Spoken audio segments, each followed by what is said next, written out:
Well, good afternoon to all of you, and a very warm welcome to the European Research Days Indonesia 2020.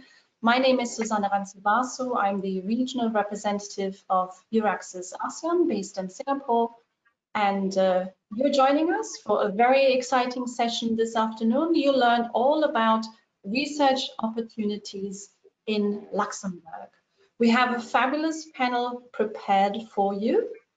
And before I introduce you to the speakers for this session, let me just briefly talk to you a little bit about EURAXESS, a wonderful support and information tool for researchers like yourselves interested in exploring the opportunities that Europe has on offer for your career development as a researcher. EURAXESS is a pan-European network. It is supported by the European Commission, but most importantly, it has over 40 European member countries. And what these countries do is they put in one place all the information that you as a mobile researcher need to know to make your research career development in Europe a reality. A lot of you will be very interested, and I think that's why you're also joining us this afternoon, in finding out where the job opportunities are, where is the funding in Europe. And we have this job and funding portal on the EURAXESS website, where you will find thousands of listings every day informing you about new career opportunities for you all across the European continent. We also offer a partnering tool, and for lots of junior researchers, this is very important. You might not have a network just yet.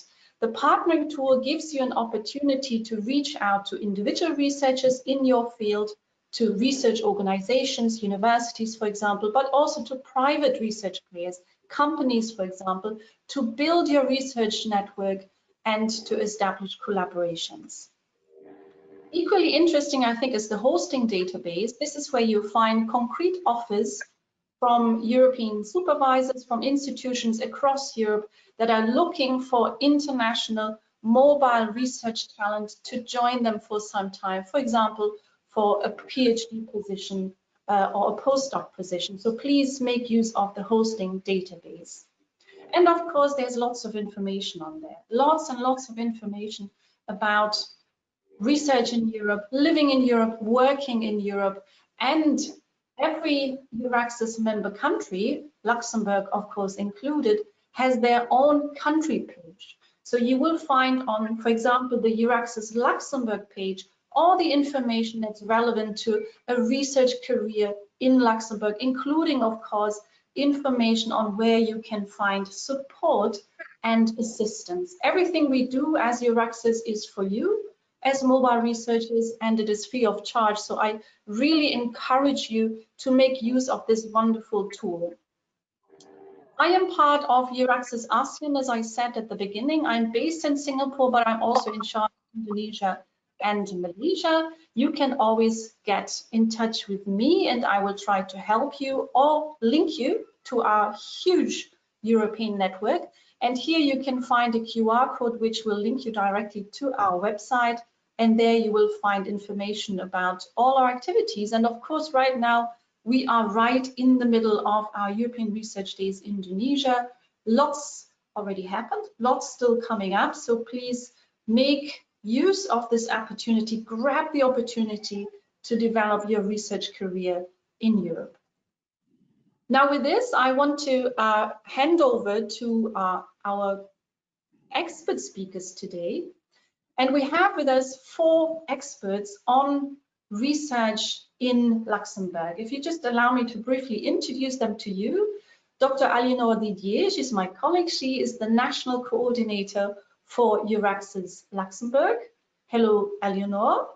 Hello, good afternoon. We have with us also Dr. Charles Betz. He's advisor for European R&D and Innovation Support at Lux Innovation. Good afternoon, Dr. Betz. We have with us Asael Roubi, Program Manager, Legal Advisor, Research Integrity Officer at the National Research Fund of Luxembourg, the Fonds National de la Recherche. Good afternoon, Mr. Roubi. Good afternoon. And finally, Hello, and finally, and I hope I do this correctly, we have Mr. Michalis Spyropoulos, Research Operations Coordinator at the Department of International Law and Dispute Resolution at the Max Planck Institute of Procedural Law. Good afternoon, Dr. Michalis, to you as well. Good afternoon. Now, our first speaker is Dr. Aliénor, and I will now hand the presenter rights to her so that Aliénor can share her slides with you. Okay. Is it visible? Yes, it is. Please continue. Okay, my pleasure. 1 second. Voila. Now I see my screen as well. So dear researchers, I'm out there in Indonesia. My name is Aliénor Didier. As my colleague Suzanne already introduced, I'm the national coordinator for Luxembourg. What she promised you right before, like an exciting session about Luxembourg as a research destination, I don't think it's so complicated actually, because Luxembourg itself is super exciting. So the topic helps us a lot. You already heard about EURAXESS services. I don't introduce them again, but I allow myself to warmly recommend you our website, and you find it at EURAXESS.lu, actually a job database. So for the moment, if you're really interested in a research position in Luxembourg, we have 120 openings. So this changes. I was glad to see one day like 170 for such a small country as ours. So please check it out according to your discipline, your research interests, and maybe also the institutes you're interested in. We'll hear about them a little later, about our research landscape. EURAXESS Luxembourg offers information about working and living.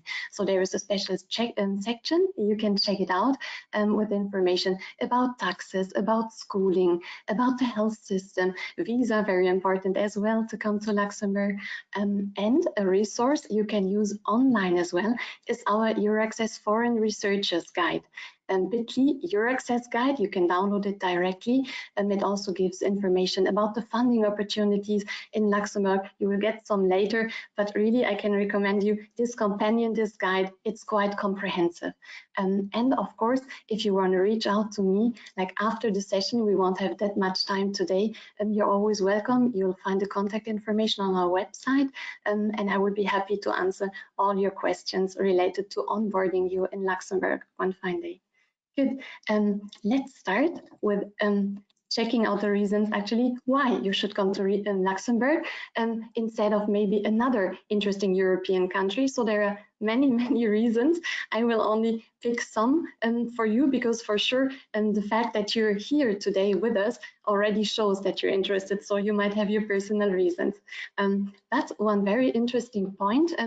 Pro Luxembourg is its location in Europe. Actually, we always say it's located at the heart of Europe, well clenched between two big neighbors, France, Germany, and there is also Belgium on our border. And as you can see here, it's like 2 hours by plane to get to interesting locations in Europe. You might have to go to even less, sometimes 1 hour, for example, to get to Brussels, to get to Frankfurt, either for research reasons when you travel, or maybe for personal reasons as well, to get to the next bigger airport.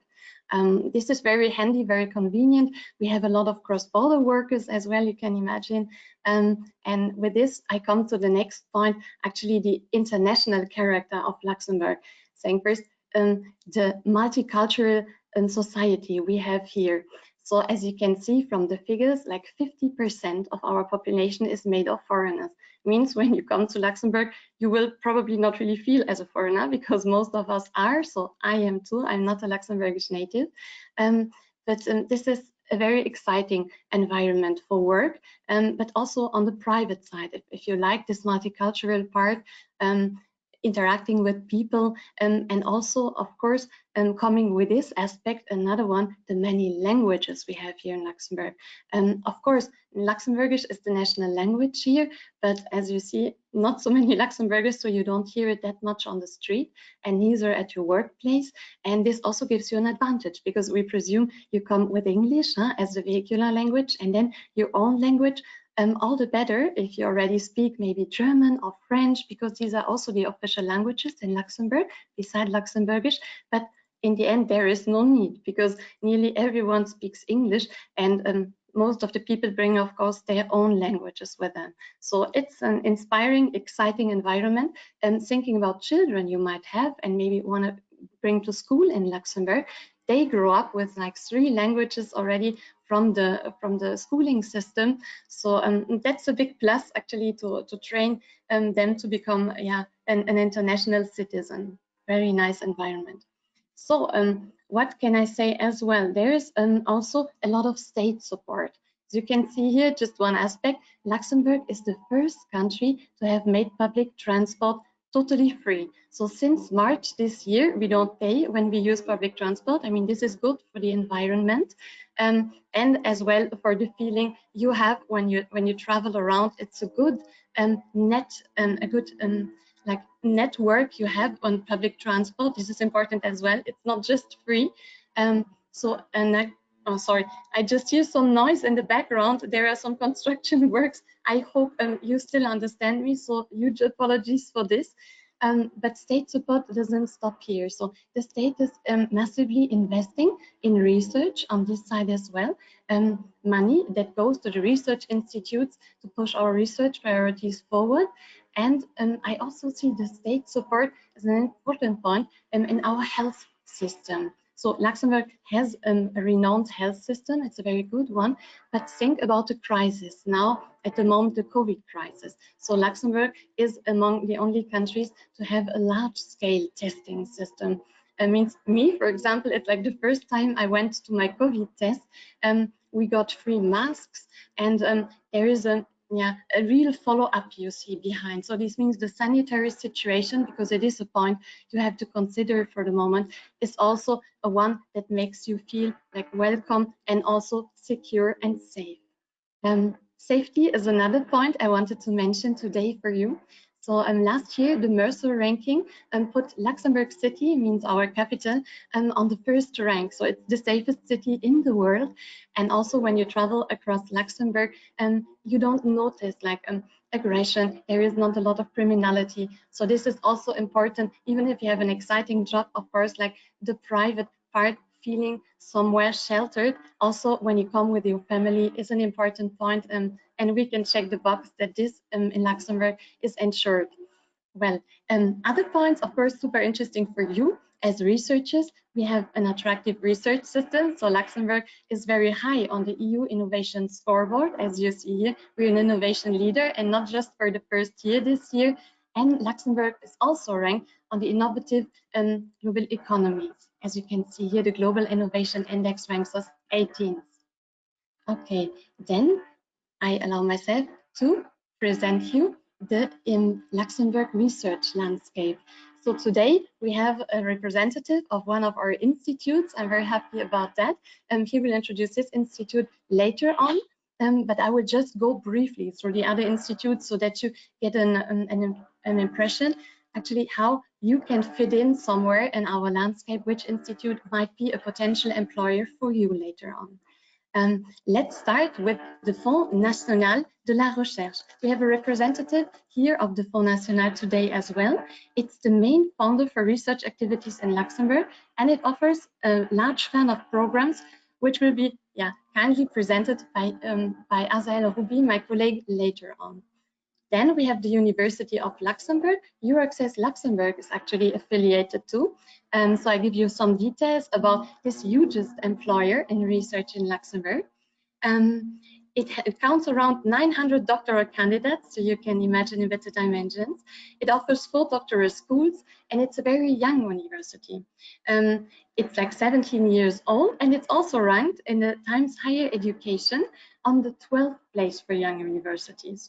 It has secured 11 ERC grants. We're also proud about that. It comprises 3 faculties, 3 interdisciplinary centers, and I will say some words about later. And it has the following research priorities. So we go for material science, computer science and ICT security, European and international law, education, finance and financial innovation, health and systems biomedicine, data modeling and simulation, as well as contemporary and digital history. One of our interdisciplinary centers is the SNT, Interdisciplinary Center for Security, Reliability and Trust. This one focuses on secure, reliable and trustworthy ICT systems and services. The projects carried out there are, for example, autonomous vehicles or cybersecurity related. And the next interdisciplinary institute of our university is the Luxembourg Center for Systems Biomedicine. This one has been launched to close the link between systems biology and medical research, and it focuses on the study of neurodegenerative diseases and is very well known for its Parkinson research. And the third one is the Luxembourg Center for Contemporary and Digital History, the D2DH. Its focus lies on contemporary Luxembourgish as well as European history, and it uses digital tools for historical research. We go on to the LNS, our Laboratoire National de la Santé, means Public Health Laboratory, whose activities are centered around prevention and diagnostics of illnesses. It offers services related to the fields of morphological and molecular pathology, genetics, medical biology, microbiology, forensic medicine, and health protection.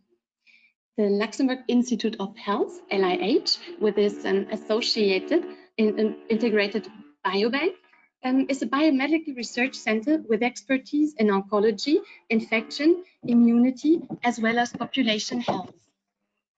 The next one is our list, the Luxembourg Institute of Science and Technology. This one focuses on materials research, technology, environmental research and innovation, and also IT for innovative services. Then the LISER, our Luxembourg Institute of Socio-Economic Research, is split into 3 departments which define the research agenda. They're researching about labor market, living conditions, urban development and mobility. The next one, the Max Planck Institute Luxembourg for International, European and Regulatory Procedural Law. I will not say more about this because my colleague Michalis Spyropoulos will present it later on to you with all the details. You can ask him many questions about this employer. The next actor I want to emphasize as well, it is not a research institute, but it's our National Innovation Agency, Lux Innovation, which provides research and services for research organizations, companies, and innovative startups. It is also the national contact point for Marie Curie and the European ERC grants. So these ones will be presented by my colleague Charles Betz, which kind of support you can get to secure this funding just later. The last interesting aspect about the Luxembourgish research ecosystem is really that it is quite like not together. So the institutes work together on different projects. It's a small country, so actually it's not hard to reach the right collaboration partners. And these initiatives were, for example, bundled, the research initiatives of our institutes, in a COVID task force, which was necessary at the beginning of the year due to the pandemic to react as well here in Luxembourg. And efforts of our institutes to collaborate were bundled by Research Luxembourg. Research Luxembourg is a joint initiative of the main players here in Luxembourg public research and supported by the Ministry of Higher Education. And to have such an initiative, which will also promote Luxembourg as research destination later these years, shows how much we really invest in a strong ecosystem which offers the possibility to use the synergy we have here on site. And before I just hand over to my next colleagues, I wanted to emphasize that in Luxembourg, we say, Luxembourg, let's make it happen. It's actually the nation branding slogan, but nothing happens without the right people. And so if you're inspired, if Luxembourg could inspire you somehow, you want to move things, Luxembourg is really a place where you should go to. And I'm sure we are already at a very high level in research, but we aim the top, and with you and your background, we could make it. So if one day you decide to relocate to Luxembourg, I will be there to help you, very happy. Yeah, just give it a try. It's really a country worth discovering and also best discovering by yourself. Okay, Suzanne, so far from my side. And thank you so much. Yes. We have a couple of questions that I just wanted to ask you at this point before we continue. There were questions that I thought might be interesting. Yeah. Two questions that I thought might be interesting. First of all, someone is interested in a short-term research research, at postdoctoral level. So first of all, the question would be, are there short-term attachments, short-term postdoc research possible? And second, would there be an age limit? I didn't get the second. I'm very sorry. It might be due to the fact that there is some noise on my side. But if you don't mind, just to repeat the second one, because the first one for the short term, I got it, huh? No worries. Exactly. And the second question is related, is there an age limit? An age limit? Oh, no, dear. No, there is no age limit. This one I can answer directly, actually. But the first one is one thing. I had the same questions some weeks ago, and I can only answer for the University of Luxembourg because I'm affiliated to. I did this research for this institution. It was not possible due to COVID situation. Things might have changed. In general, it is important that you find the person who will host you, actually, PI, someone to be there to frame your research. And this is always like on an individual level to agree. But I don't know if it changed because meanwhile, of course, it was less tense due to COVID. But now seeing the raising numbers and cases, I'm not sure that at the moment it is possible, but it's not excluded in general. This is important. Another one? Yes, maybe a final question. There is a question from a few attendees. So if they have completed their PhD in Luxembourg or maybe a postdoc stay, how are the opportunities to actually secure a faculty position afterwards? Are there opportunities for international applicants? No, of course, there are opportunities, but as you know, like an air is getting thinner and thinner, and we have like the same funnel as in other countries. So there are limited positions, yes. It's not excluded that you continue going on just because you're international, because most of our researchers are international researchers. What I can also mention is that we have opportunities because the institutes are working closely together with industry, local industry. So if this would also be an option for the people asking, the bases are already laid in the research projects they're doing because they get the contacts with the industry when they're in. What we also have at the University of Luxembourg is an incubator. This incubator is there to support students, but also researcher ventures, meaning that if you want to take the research results you've been working on through the years to turn it into services or products for the market, there will be support for free. This is also important to know because not every university offers this, and Luxembourg is also strong in entrepreneurship. So it aims at becoming a startup nation, and the state is also investing massively there, not just in the research ecosystem. Means there are other options if you're not totally focused on staying in academia. But of course, people have their chance to stay with us after a PhD. Thanks, Aliénor. I think that is a very positive news for everyone. But I know there'll be more questions later on, but I would suggest we continue with our second speaker now, Dr. Charles Betz from Lux Innovation. And I'm sure he will have lots of interesting information for our audience members. Dr. Betz, I'll make you the panelist now, so please share your screen and the floor is yours. Thank you. I think by now you should see my screen. So thank you for having me. Thank you everybody for listening in. So I represent Lux Innovation, the National Innovation Agency from Luxembourg.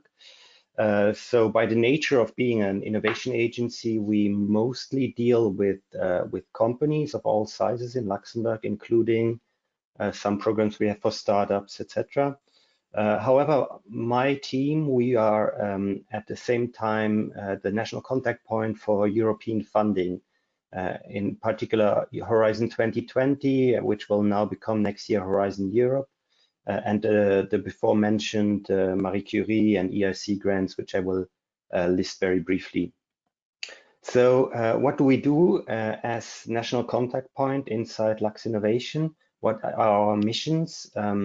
So one of them is certainly to increase participation in the European research programs. You need to in case you're not so familiar, all the member states and associated countries in Europe, they basically pay into this big pot, and this big pot of which is called the research framework of Horizon 2020, which has different funding programs of different thematics.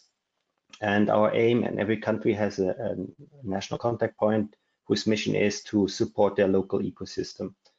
The second point is to increase our success rates of our participants, meaning that if Luxembourgish organizations or participants based in Luxembourg want to go for European funding, we really sit down and help them to achieve this and get the best possible results.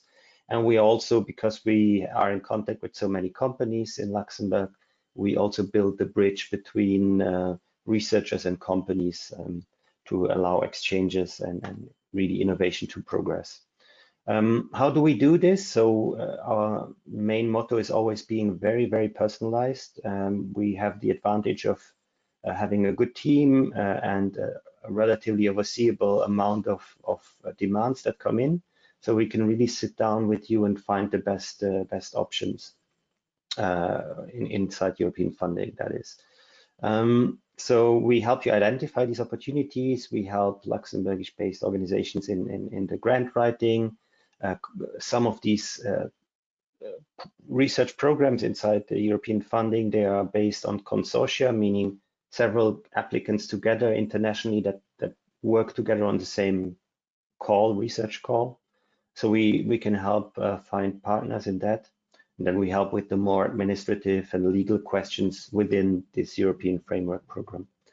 At the same time, we're also in the program committees. That's not so important for you, but that also basically means that we sit down together with the European Commission and negotiate the future research calls and the future research programs. So if there's something missing or something wrong, we can bring it really back to the people that are in charge of making these programs.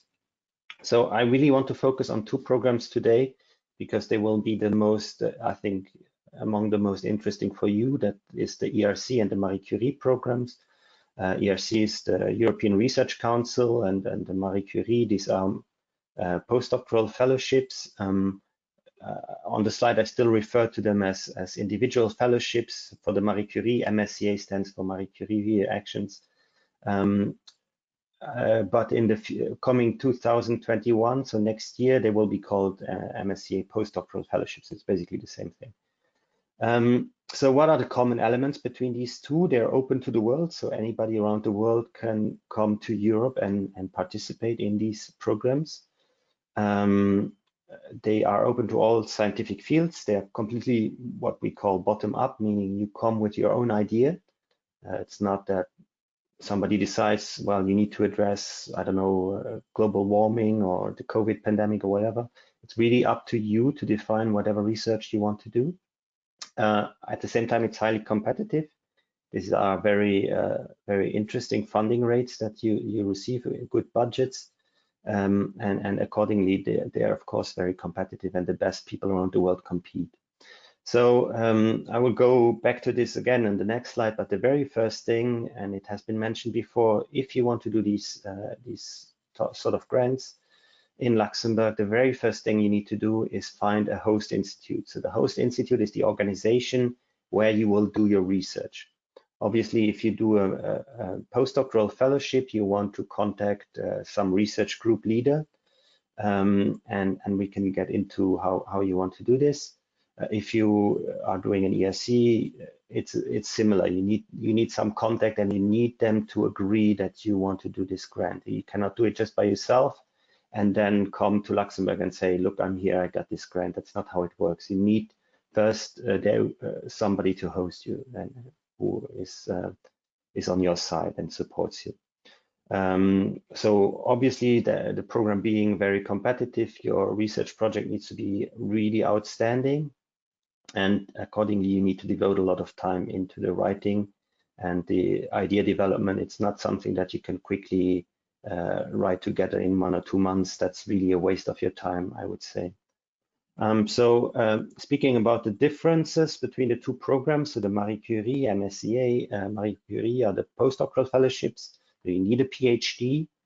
but they are they are not only focused on the research, but they are just as much focused on you, on your career development, on the knowledge exchange. So that means, what will you bring to the host, to the professor that you will do your research with, and what do you get from them in exchange? So there should be a complementarity. It's very important to consider career development aspects, trainings, that not only scientifically, but also, you know, as a program manager, future group leader, future entrepreneur, to really train you. And all the funding is all foreseen in this program, but you need to be the one that, together with your host, that defines it in the proposal. I need this training, I will get this training at this place, etc. It's about excellent science, and it's about implementation. So excellent science means the science needs to be flawless. It will be evaluated by scientific experts around the world. So this needs to be held up, obviously. But the implementation needs to be also really perfect. And what does that mean? And it is something that scientists are not always so familiar with. Implementation means how the whole project is managed, what you will do when, which kind of checkpoints there are, how you organize your work, because that makes the reviewers believe in you and your project. Then you need to think about, why are you the perfect person to do this project? Why do you want to do this project at all? You know, what is the big challenge behind it? How does it impact society? Why do you want to do it now? And so on. So you need to think about all these elements, put it into context, think about the big picture. Okay, the ERC, they are really more for a bit more advanced scientists. They are even more competitive, but they also provide a much more interesting budget. So they really finance not only like the Marie Curie, your salary and your training and your research expenditure, but they can really finance a whole team. So you can recruit PhD students, postdocs, technicians, buy big machinery. The budgets range from 1.5 million to 2.5 million and even more. But they are so expensive, competitive, that you really need professional help in this process, meaning consultants that guide you along the process. And that's something that generally your host will also help you with, finding somebody. Often they already have arrangements. ERC have this so-called high risk, high gain element. So it really means your project needs to be very risky, but accordingly there needs to be a big potential gain with doing this project. So it's not about just continuing what you've been doing before, but it's really a breakthrough project that you need to do. And obviously people will look at your achievements, at your track record. So it's not for just anybody. What are the preconditions for both? You need to be top scientists. You need to have a PhD at the deadline of application. Then for ERC, you can look it up yourself, or you can contact us afterwards, but there are more specific details. There are different flavors, let's say, depending on your career stage. So starting, and then a bit more advanced, and sort of more end of career type of scientists. All of them are covered within the ERC. Marie Curie are generally more early stage researchers. Then you need to find a host institute. I put a link in my slide. You will receive the slides afterwards. You can click on it. That's a page that lists basically all the public research institutes that were mentioned before, and a few more, as well as companies that do research in Luxembourg. That's about half of the research that's being done in Luxembourg is done in companies of various sizes, so we cannot forget those. And they are also eligible for this funding. So you can do a postdoc in a company, in a startup, let's say, and be financed through this program. So that's an interesting opportunity. So what kind of services do we offer? So for the Marie Curies, we help you develop your project. We give you training. There are 2 links there for training videos that we did this year, or last year actually, for the last call. We read over your proposals, we provide comments and so on. So it's really an extensive service, and obviously all of this is for free. We are being paid by the Luxembourgish government. For the ERC, we help you with analyzing your CV and helping you really identify weak points and consult you on that. then we can help you really define your project idea. Is this really an ERC project, or should you look for some other means? And the same, we help you with the proposal reading. We read your proposal and provide comments. And then there's an element in ERC that if you select it in the first round, you will get invited for an interview in Brussels or remotely, who knows these days. And then we can help you prepare for that. That's really from my side. Thank you very much. I'm happy to have any questions, and looking forward to hear from you afterwards as well. Thank you so much, Dr. Betz. I hope you've all paid attention. Of course, you've already heard about the Marie Curie yesterday. We had some alumni that were sharing their experience, and we've all heard from them that this is a wonderful opportunity. So the next call for the individual fellowships or postdoc fellowships is likely going to open next April. So you should all zoom in on this if you're interested in exploring this with Luxembourg. My question would be, does your office also help potential candidates find supervisors in Luxembourg? Only to a limited amount. So we really suggest it should be the candidates who do this. We have a support initiative that we run each year, but that works the other way around. So what we do there is we go to Luxembourgish organizations, all of them, private, public, and we make them write like a wish list for the perfect candidate. And then based on these profiles, we will create on EURAXESS entry points. Last year, I think we had 20 or 30. At the same time, we will contact proactively research experts on these fields and inform them about these opportunities. So at this point, obviously, you're very welcome to just browse EURAXESS and look on these different opportunities and apply for the perfect ones. But it's a bit too much really for us to go around asking everybody, all the researchers. It's much more relevant if you as a researcher contact them directly. You know exactly your thematic. You know that what this professor is doing is exactly what the thematic that you want to cover. So we suggest it's much better for them to go through it. If in doubt, you can always send us an email, and if we have plenty of time, we are very happy to help you out. Thank you so much. I think this is great advice. Of course, the EURAXESS hosting offer portal is where you should all be looking, and I'm sure there'll be plenty of offers that are based in Luxembourg, and then you have the office of Dr. Betz to give you support in drafting your application. Now for the ERC, just a little reminder, we're having a webinar on the 19th of November on the ERC calls. So now would be the time for you to explore opportunities or potential hosts in Europe. Maybe a question for Dr. Betz as well. There's a lot of questions, people asking very specific questions about their field. Now, if someone is trying to understand which university or which research institute in Luxembourg does what, where should they look? Where would this information be located? So you can click on this link that I provided in the slides. It guides you to a portal that you can basically add there's a click box and you select your domain. It helps in the selection process.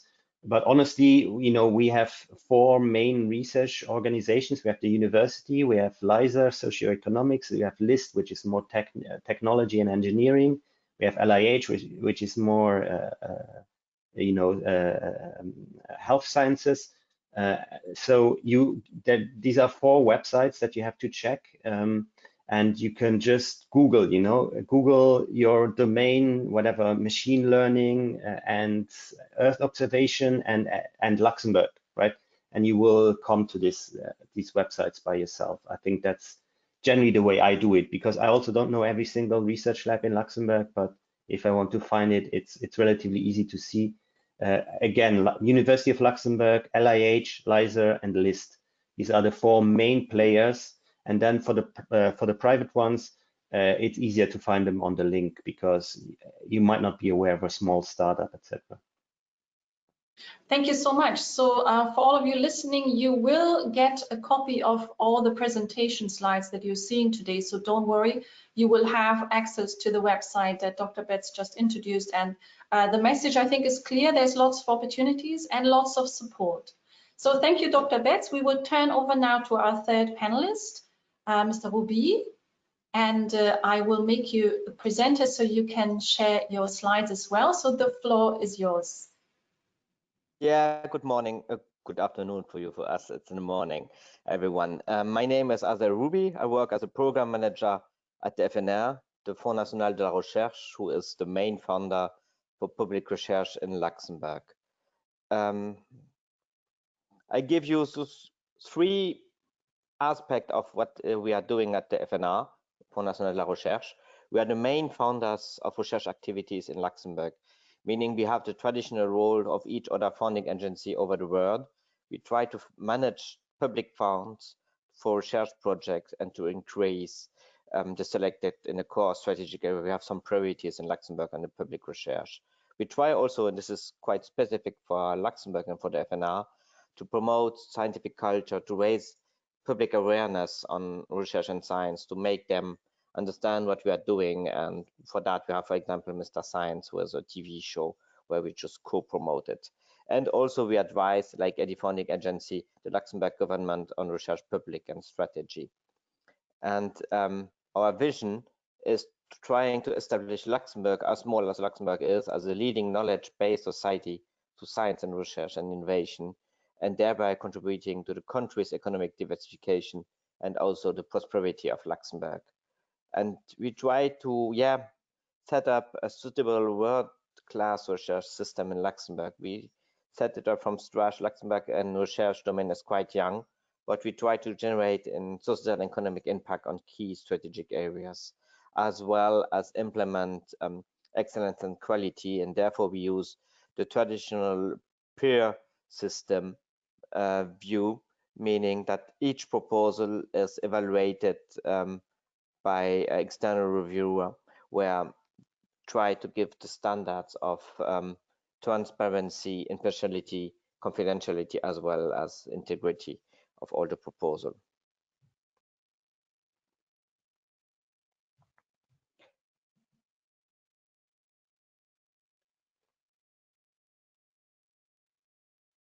I don't know if you could see my slide. Should it confirm I had an error message by the connection?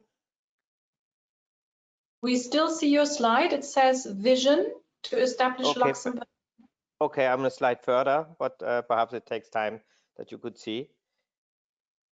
I'm now on the funding scheme. I try just to make you aware that everything is on the web page, fnr.lu on the funding instrument.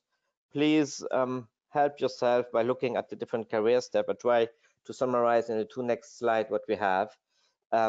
We have also the newsletter to subscribe this newsletter and then to get aware what happens. We are in a sense complementary to what happens and explained before by Dr. Betz, Lux Innovation. We are more on the public part, and what Aliénor was explaining you in the first presentation is that the landscape is very small. We have one university only and 4 other institutes where you could submit, apply to FNR funding. And I tried to summarize in this slide. On the right side, you have the career level, where you could submit as a PhD, postdoc, or more senior one.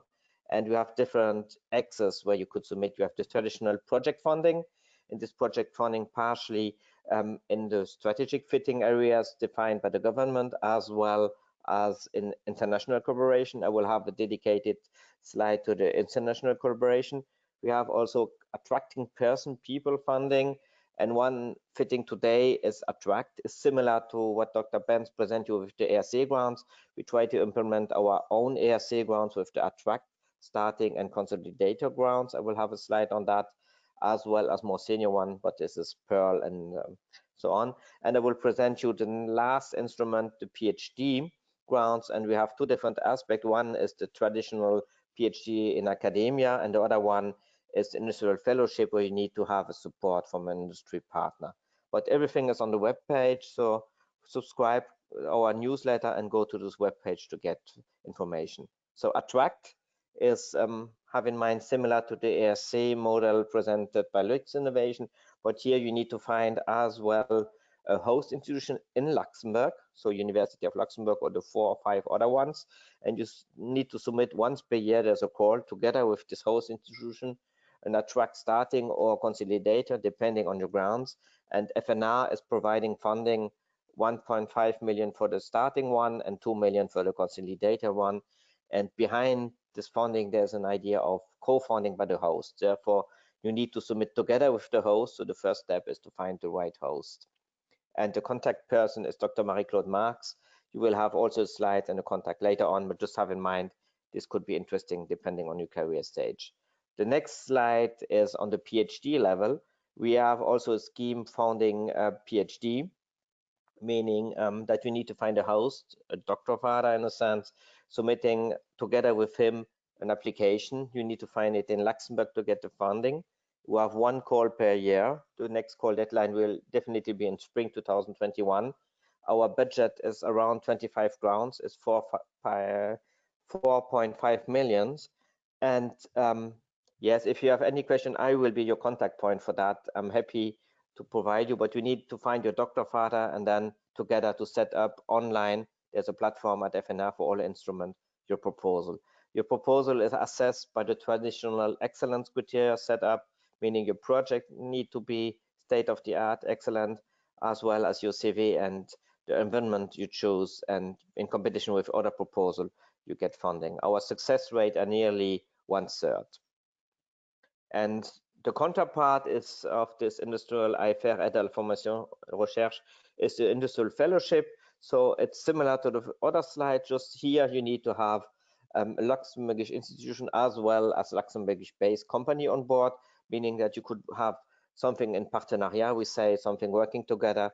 And for this call, I just to show you the example of 2020, we have 2 calls per year, one in spring, one in October, and this will be definitely the same next year, but it's not yet published. So to give you the overview, we have in our portfolio different deadlines, different calls, all have different acronyms. Today I present you just the PhD scheme with the IFR individual as well as the industrial fellow, and for the more senior one, the attract scheme that we have. And now I will just try to insist on the fact that we have also a lot of international collaboration, meaning that Luxembourg is a small country.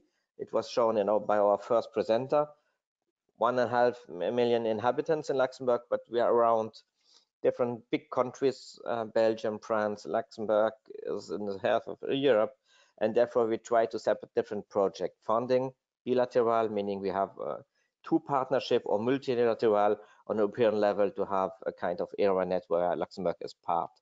And therefore I just want to show you the bilateral aspect. This is just a picture of the our webpage of today. We have 18 bilateral cooperation in 13 countries. We have all countries around Luxembourg. We have partnered the 3 Belgian part, the DFG, Deutsche Forschungsgemeinschaft is Germany, INER is France.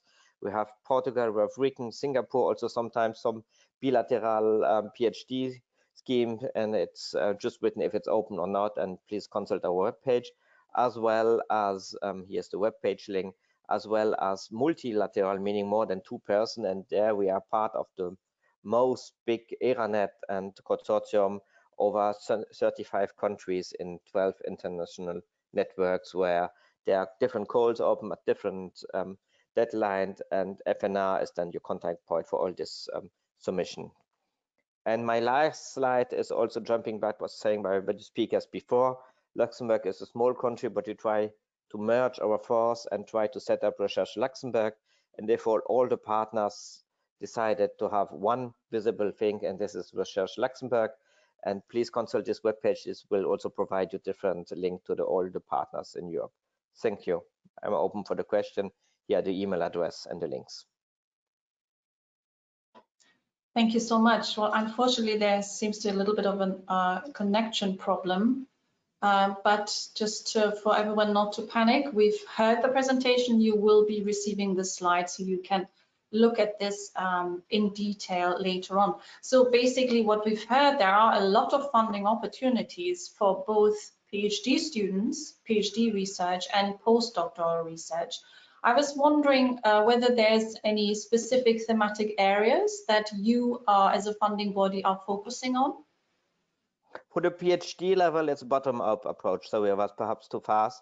So we are open to any domain. You need just to find the right host, the right partner who is able to host you. But for the PhD level, IFR as well as industry fellow, we have not priority domains. We have only priority domains for the project funding, meaning if you are plan to apply, but you need to be host in Luxembourg to apply for that. So very open approach. So that's good news. So it's a bottom-up approach, which means you can develop your own PhD proposal and then reach out to a potential supervisor in Luxembourg. A question that is always being asked is, how shall someone start approaching a supervisor in Luxembourg? Is it a little bit different, I think, from the Asian context? What would be maybe your advice, the key steps to take to reach out to someone and to also get a response?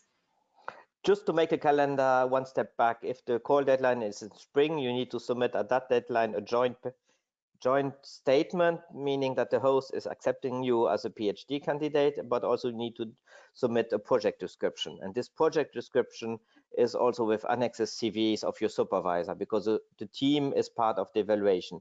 So to be on a safe onboard, you need to have perhaps 2 or 3 months before the okay from the supervisor to get the okay from the host, and to perhaps write and send it back that he could read and perhaps proofreading your project description. The project description is a 3-pager, but in this 3-pager, you need to sell yourself, your project idea, your PhD topic. So it's a very competitive thing. And my advice would be start now to find the right person.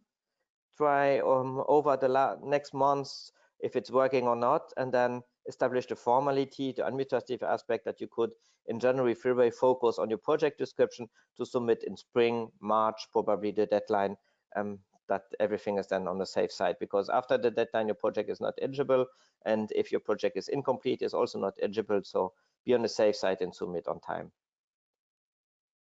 Thank you so much.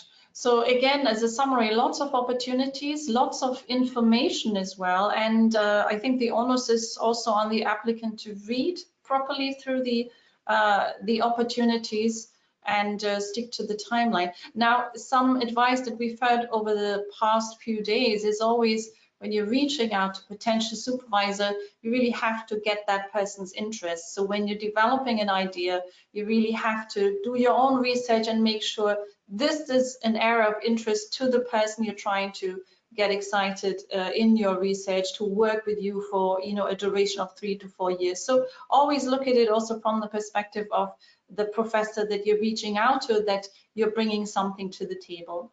Thank you so much. Perhaps you could use also our webpage. On our webpage, we have all the founded project, ongoing project, and then you perhaps could find the right person who is working in that domain. It's perhaps it's not everything is on Google. Here you can find the last PhD founded by this professor, and perhaps it help you just to make the final calibration. We have a database where you could look at the FNR webpage. You could put your own keywords, and then you find out which one in Luxembourg is doing your research. And perhaps also the last advice. Thank you a lot for that.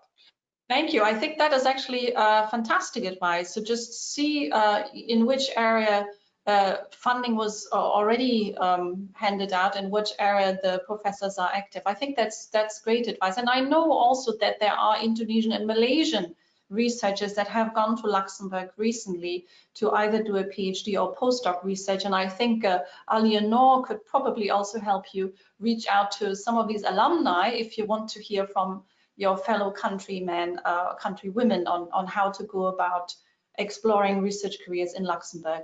So thank you so much, Mr. Ruby. We will now invite our final speaker, Dr. Michalis, to also present his information with us. So Dr. Michalis, I would like to invite you to present your slides now.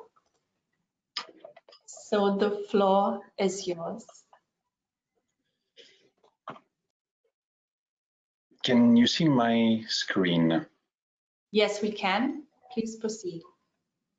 Great. So Good morning to everyone in Luxembourg. Good afternoon to our audience in Indonesia. My name is Michalis Spyropoulos. I'm one of the two research operations coordinators. And today I will introduce you to the Max Planck Institute Luxembourg, which full name, as you can see on the slide, is the Max Planck Institute Luxembourg for International, European and Regulatory Procedural Law. I will talk about our internal structure, our scientific strategy, the type of researchers we have, our guest program, and I will finish with some recent achievements. So the Max Planck Institute Luxembourg is part of the Max Planck Society. The Max Planck Society was founded in 1948 in honor of German theoretical physicist and Nobel Prize winner Max Planck. It is the successor of the Kaiser Wilhelm Society, which was established in 1911. The Max Planck Society is Germany's most successful research organization and more broadly, one of the foremost fundamental research foundations in the world. In fact, 18 Nobel Prize winners have emerged from its ranks, and there are more than 15,000 publications per year in internationally renowned scientific journals. While the Max Planck Institutes are primarily located in Germany, several have been established across Europe, like ours, as well as in the US. In parallel, and this is relevant to our audience, the Max Planck Society has set up international Max Planck centers. Such centers are structurally consolidated joint research undertaking established with partner organizations abroad. And some of these centers are located in Asia, specifically China, India, Japan, and South Korea. The Max Planck Luxembourg, Max Planck Institute Luxembourg was founded in 2012. It is funded by the government of Luxembourg and it focuses on procedural law. Our official working language is English, although it is a very multicultural working environment. The Max Planck Luxembourg is one of 11 institutes engaged in legal research, and these institutes cover a broad range of academic disciplines, such as anthropology of law, legal history, human rights law, and company law. Altogether, these 11 institutes operate the world's largest program for doctoral studies as well as postdoctoral training in law. So the structure of our institutes. There are two research departments within the Max Planck Institute Luxembourg. On the one hand, the Department of European and Comparative Procedural Law, and on the other, the Department of International Law and Dispute Resolution. Both departments share common objectives. One, identify and tackle ambitious and innovative research questions related to the broad sphere of dispute resolution.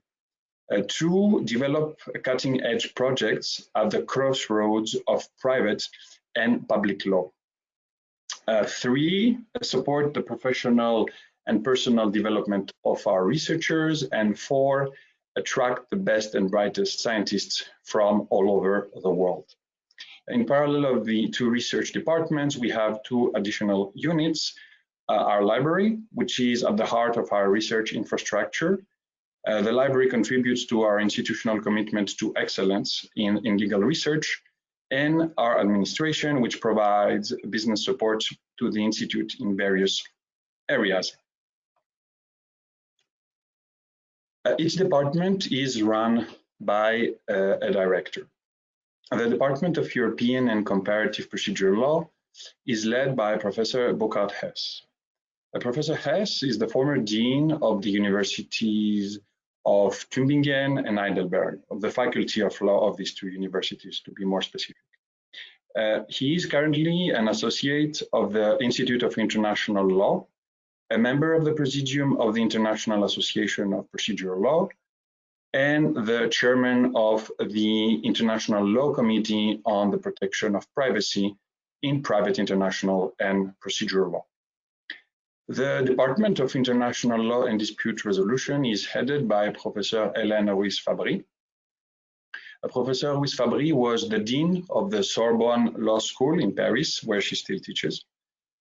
She has been awarded the Silver Medal for her achievements in research by the CNRS, which is the French National Center for Scientific Research. She's also a judge at the Bank for International Settlements, the president of the Joint Advisory Committee of the OECD, and she has sat as an arbitrator since 2015. The director's accomplishments are the backbone upon which the Institute rests. Our researchers. So we have two types of researchers at the Institute. On the one hand, the research fellows, and on the other, the senior research fellows. Research fellows are preparing their PhD. They are affiliated with the university, and oftentimes their supervisor is one of the two directors. Senior research fellows already possess a PhD and are sometimes even professors. They use their time at the Institute to develop further their research expertise and prepare for the next step in their career. Over the years, the Institute has successfully attracted talented researchers from Europe, as well as all over the world. Among other countries, Australia, Brazil, China, Djibouti, Ethiopia, India, Kenya, Singapore, Sudan, and the United States of America, to create a really diverse, multicultural, and stimulating research environment. And this is something that we are really proud of. Another way to attract researchers from all over the world is our guest program. The guest program at the Max Planck Institute Luxembourg has been operating since 2013. It is open to outstanding scholars and practitioners from across the globe, and it provides the opportunity to come to Luxembourg for a short or medium-term research stay. In 2015, the Institute decided to add a scholarship dimension to the guest program. And as a result, the Institute offers research stays of up to 6 months along with a monthly grant. All our guests enjoy a fruitful exchange of ideas with other international colleagues as well as the researchers of the Institute.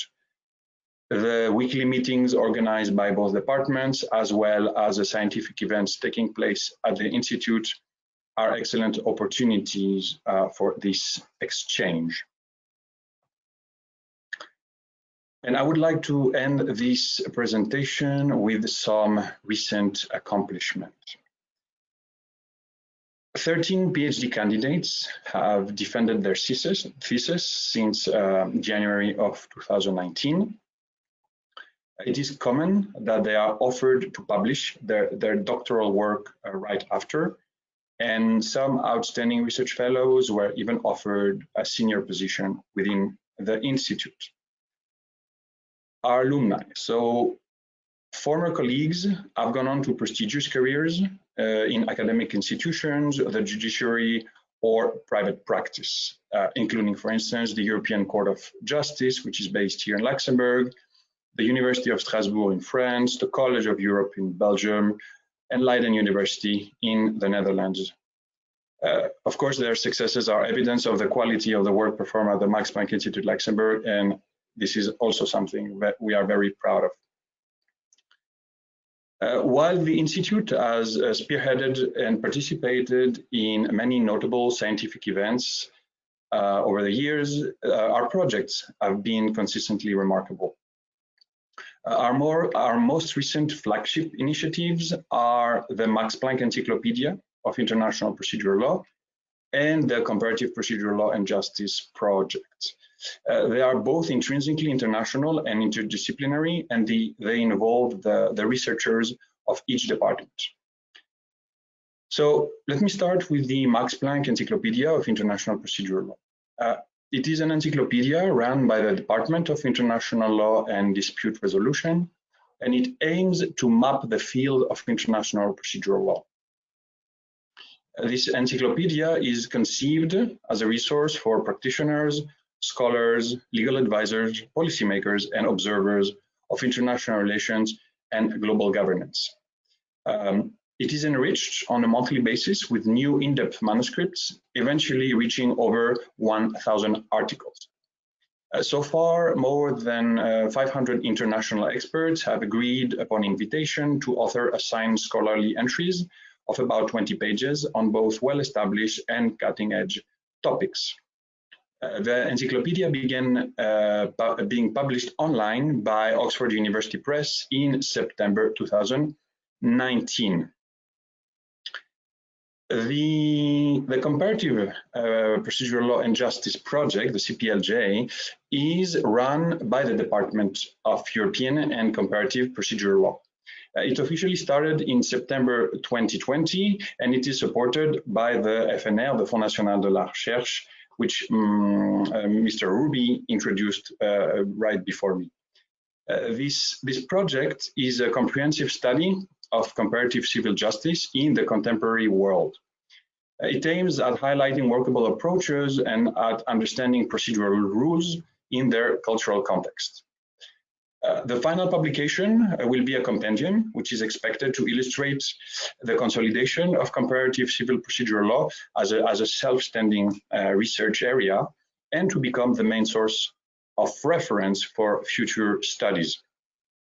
The project brings together, in addition to the researchers of the department, more than 100 external academics from all over the world, working from their home institution, and is intending to create a unique network of experts, both based in Luxembourg and across the globe. I will, in my last slide, provide some useful links, and I would like to thank you for your attention, and of course I'm open to questions, any questions you may have. Thank you so much, Dr. Michalis. Now, of course, we've heard there's lots of opportunities with the Max Planck Institute. Of course, this is a highly prestigious organization. Two questions, maybe. First, what kind of, if we have scholars joining us from Indonesia today and they're interested in this, what kind of profile of applicant would you be looking for? What would they have to bring to the table to join the Institute? So, as a legal research institute, we traditionally were looking for candidates with a background in law. But I have to say that over the last years, we have adopted a really interdisciplinary or multidisciplinary approach. And as such, we have colleagues with a background in social science. So coming from connected disciplines such as political science, international relations, sociology, and so on. And this is definitely a trend that we are looking to further develop. So please feel free to apply, even if you do not have a background in law, although, as I said, primarily we conduct legal research. Thank you so much. That's a very positive message. Maybe, I don't know whether you can answer this, but you know, of course, the areas and the research areas of the Institute. Looking at Southeast Asia, would there be some kind of thematic areas that you could think of that would be particularly interesting? So another recent trend, so thank you for this question, is to cover any geographical area in the world, and to look from a comparative perspective what is going on outside Europe. We have a very strong pool of European researchers and of research trends focusing on Europe, so the EU, but not only. but at the same time, we live in of course, in a very interconnected world, and we are more and more into looking into other legal spheres and legal areas and regions. So it's definitely, Asia is definitely a very interesting geographical area for us, because there are different legal traditions. And of course, since we conduct a lot of comparative research, it's always exciting and interesting to see a little bit how legal research and legal what legal habits are in other parts of the world. And the CPLJ project that I mentioned last definitely intends to cover Asia and Africa, but since your question was about Asia, so for sure this is in the network of experts we have, or we are in the process of setting up. We have many researchers and scholars from Asia. And yes, in general, as I said, this is something that we are definitely going to further develop. So I would say it doesn't have to be one specific topic, as long as it's related to dispute resolution, procedural law. Any new input, any non-European input is definitely something we are looking into. Thank you so much. And a final question for you. There's a question from Dwi Augustina. She's wondering whether your institute also offers PhD scholarships. So if we have the research fellows are hired by the institute to prepare their PhD here at the institute. Although we do not deliver a PhD diplomas, PhD degrees, so they have to be affiliated to another university. It can be here in Luxembourg or in Europe, or outside Europe, for that matter. So this is, I would say, the main way of working here at the institute and conducting a PhD thesis. The alternative to that would be our guest program. So of course, this is for shorter periods of time, but as I was describing, and you will find relevant information, comprehensive overview in one of the links I will forward and share with everyone else. Our guest program offers grant opportunities to PhD scholars that are conducting their thesis somewhere already and who are interested in spending some time here at the institute and benefit from our library and the fruitful exchange with our international team. So these are, I would say, the two options for a PhD candidate to come and work here at the Max Planck Institute Luxembourg. Thank you so much. And if I can invite all the panelists to switch on their cameras again, just for our final session. 1 second. I just wanted to close. There were a couple of questions, and I just wanted to direct it maybe to Aliénor. There's a question about the living expenses in Luxembourg. So if someone moves to Luxembourg, what can they expect, maybe in terms of expenses, but also what kind of life outside of the lab? What makes Luxembourg such a good place to be? And so I told you already that it's like a small country. So it means if you want to see some nature, go out. We have lakes, we have forests, quite a lot of it. I think 70% of the territory, if I'm not mistaken, are actually covered either for agricultural purposes or with nature as such. So everywhere you look, basically, maybe a bit outside of the big cities, but even these ones, like Luxembourg City is a small one and it's surrounded by beautiful landscapes. You can also do like tours on the weekend to other capitals, Brussels, we have also Paris, quite close, but also in the landscapes you find in our neighboring countries, very close to the border in Belgium, others are nice. So this is the program, the countryside program you can expect. What Luxembourg does normally as well is offering a lot of free events, like classical concerts, things all across Luxembourg City mainly. There are also events now in Belval, the science city, let's say, of Luxembourg now. It is linked to Esch-sur-Alzette, the second biggest city in Luxembourg, and you find the main research institutes there, let's say main, not of course our colleague Michalis, he's located in Luxembourg City, but for example the colleague from Lux Innovation is sitting there. I am there with the University of Luxembourg, and also with our colleague Azael as well, with the FNR. So there are cultural events all across the place. At the moment it's different with COVID, sadly.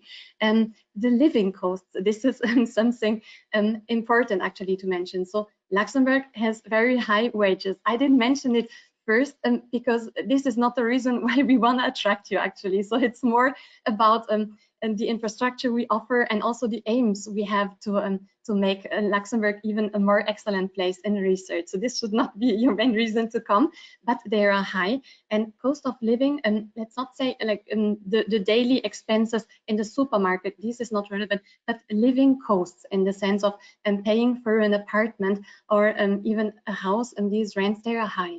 These ones you have to know, we are honest with you.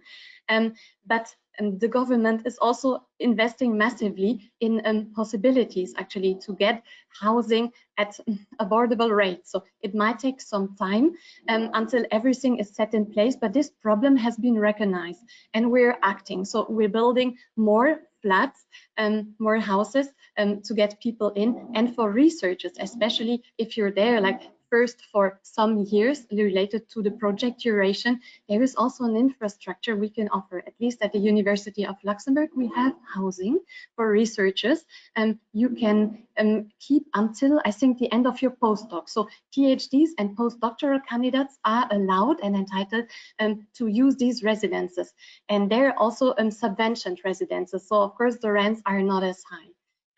But I would not complain about the actual cost of living to go to the supermarket shopping, not at all. And we have a good health system. I told you this one is not expensive neither, so there is not much deducted from your pay bill of taxes. I'm from Germany, and it's like much more you would get deducted there. And there was also the aspect of public transport. I mentioned the public transport, which is now for free. It was not expensive before, but this might in some countries make a big part of actually your salary that goes into this according from where you come from. And we even have preferential rates for cross-border transport, meaning to France and to Germany and to Belgium, and you can also live there. Although I would always recommend to live in Luxembourg because of the cultural aspects, which are not to underestimate, and also the distance to your workplace. Honestly, all in all, what keeps for you from what you can earn and what you can experience in Luxembourg is my humble personal opinion, but I hope the colleagues will join, is really worth trying it out, and especially for the intercultural experience you have. Luxembourg is unique, and you will never feel a stranger and get across people from so many countries you might not actually meet in other European countries which are not that international. So I hope it answered it a bit. But for special rates, some things, also minimal wages, for example, just write to me and no worries, and I will answer you if there are specific questions. Well, thank you for that, Aliénor. And I think to summarize, it's a wonderful country with fantastic research infrastructure and plenty of opportunities. And I think most importantly, there seems to be a very strong support structure on the ground. So we've heard from all our panelists today that you as an international researcher wants to explore opportunities there. You have so many agencies that you can tap into and hopefully make that move possible for you. I think we've reached the end of the session today. So for all of you, just once again, you will receive all the slides.